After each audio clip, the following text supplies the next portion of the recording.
Oke, assalamualaikum. Pada pertemuan kali ini, gue bakal ngebahas soal UTS UTS tahun 2017-2018 atau latihan 13.14 ya, yang bagian A dulu. Oke, jadi di pembahasan kali ini kita bakal membahas 4 poin nih. Jadi di UTS ini tuh ada 4 poin, ada penerbitan di antara pembayaran bunga, ada pelunasan sebagian, dan ada modifikasi. Oke, kita lanjut ke baca soal ya. PT Perkasa sebuah perusahaan yang sedang berkembang dalam rangka membiayai proyek-proyeknya. Perusahaan mengeluarkan callable bonds. Callable bonds ini artinya dia bisa dilunasi sebelum jatuh tempo ya. Pada tanggal 1 Februari 2018. Tertanggal 1 Januari, artinya di sini dia diterbitkan tanggal 1 Januari tapi baru terjual tanggal 1 Februari. Jadi ada gap tanpa pembeli dari bulan Januari ke Februari, yakni 1 bulan ya. Dengan nilai nominal 1 miliar, CRN 6%, semi-annually. Kalau semi-annually berarti nanti coupon rate-nya dibagi 2 ya, sama market rate-nya juga dibagi 2. Jatuh tempo setiap tanggal 1. Jatuh temponya itu 1 Januari 2021. Berarti dari 1 Januari 2018 ke 2021 N itu adalah 3 tahun ya. 19, 20, 21. 3 tahun, market rate-nya 7%. Dan pada tanggal 1 Januari 2020 perusahaan menebus 50%. Nah, di sini ada pelunasan sebagian dengan seri A seharga 102 ya kan. Sedangkan 50% sisanya di reschedule ya kan. Dengan perubahan sebagai berikut: jatuh tempo 1 Januari 2022, coupon rate 5%. Per tanggal 1 Januari, market rate-nya per tanggal 1 Januari 2021 adalah 6% ya. Jadi dia di sini ada 50%-nya diterbitkan ulang ya kan. 50%-nya 50%-nya dibayar pakai cash dengan berapa? Kursnya 100.02 ya kursnya. Ya kan? Sama 50% lagi dia menggunakan apa? Menggunakan bonds atau di modifikasi ya. Jadi poinnya ada 2. Lanjut ya. Kita lihat ke soal yang diminta ya kan. Yang pertama itu ada penerbitan bonds tanggal 1 Februari 2018 ya. Yang kedua ada penyesuaian terkait bonds pada tanggal 31 Desember 2018 ya kan. Berarti nanti di cicilan 1 Juli itu dia nggak buat jurnal ya, karena kan di sini semi-annually dan diminta jurnalnya cuma tanggal 31 Desember 2018. Terus pembayaran bunganya diminta jurnal pembayaran bunga per tanggal 1 Januari 2019. Selanjutnya diminta jurnal reschedule per tanggal 1 Januari 2020 dan penyesuaian bonds seri A pada tanggal 31 Desember 2021. Berarti soal yang terakhir ini dia udah menggunakan bonds yang dimodifikasi ya. Oke, kita lanjut ke pembahasan soalnya. Kita coba jawab. Yang pertama ada terkait penerbitan. Terkait penerbitan pada tanggal 1 Februari 2018 ya. Bisa disimpulkan, nah di sini periodenya menjadi 5,833 atau 35 bulan per 6 bulan ya. Nah 35 bulan itu dari mana sih? Dari 3 tahun itu kan 36 bulan ya. 36 bulan dikurangin 1 bulan.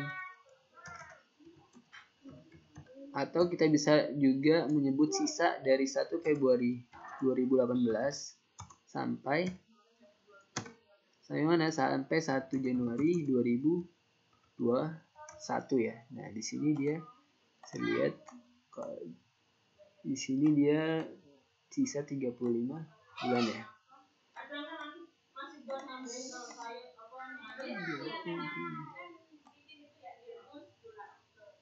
Oke, lanjut ya.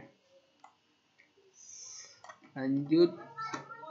Terus per 6-nya itu dari mana sih? Nah, per 6 ini seminuali ya. Jadi misalkan kita anuali berarti N-nya itu 36 bulan dikurang 1, 35 bulan dibagi 12. Selanjutnya ada bunga nominal 3%, ya kan, dari 6% dibagi 2 karena seminuali. Bunga pasar juga dibagi 2 jadi 3,5%. Face value-nya 1 miliar dan pembayaran anuitasnya 3% dikali 1 miliar ya, jadi 30 juta per kali cicilan. Oke. Selanjutnya kita mencari present value prinsipalnya, ya kan, dengan rumus seperti biasa dengan hasil 818 sekian.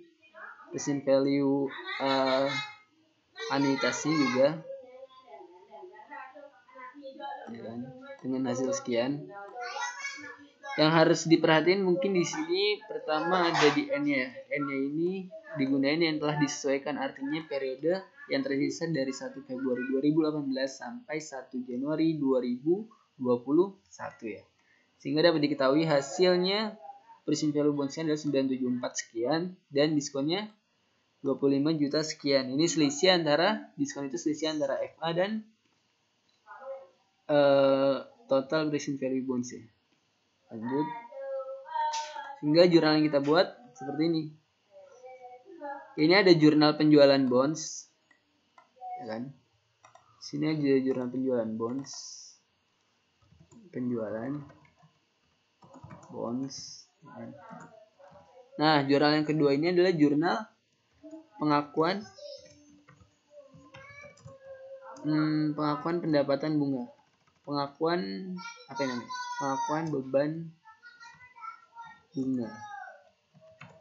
Tapi beban bunga di sini dia unik ya. Jadi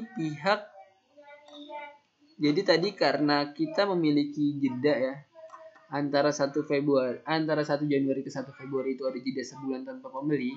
Nah, bunganya itu oleh perusahaan penerbit, ya kan, diakui sebagai pendapatan bunga, tapi jurnal tetap menggunakan interest expense, ya kan. Jadi dari tadi yang dari gap 1 Januari 18 sampai 1 Februari 2018 ini, selama 1 bulan ini dia dianggap sebagai apa? Sebagai pendapatan bunga oleh perusahaan penerbit ya.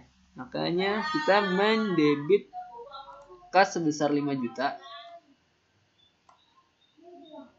5 juta ini perhitungannya gimana sih? Perhitungannya itu adalah ini cicilan 30 juta. 30 juta dikali 1 per 6. Satunya ini adalah 1 bulan antara 1 Januari sampai 1 Februari ya.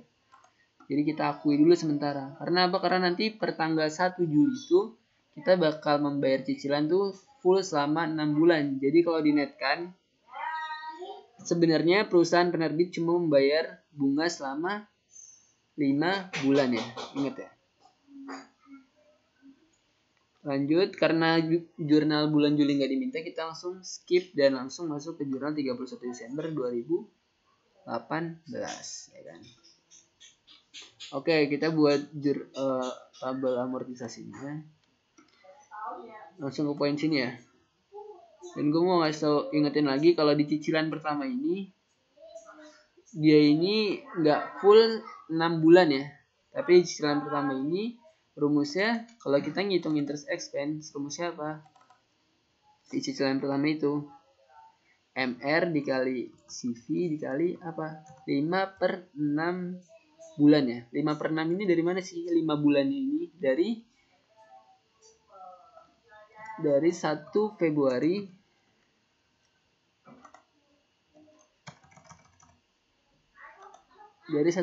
sampai 1 Juli. Itu cuma 5 bulan. Sehingga untuk di cicilan 1 ini kita tetap gunain yang 5 bulan itu ya.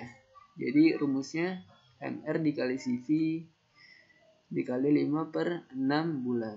Oke. Khusus untuk cicilan yang interest expense yang pertama. Amortisasinya adalah selisih antara 30 juta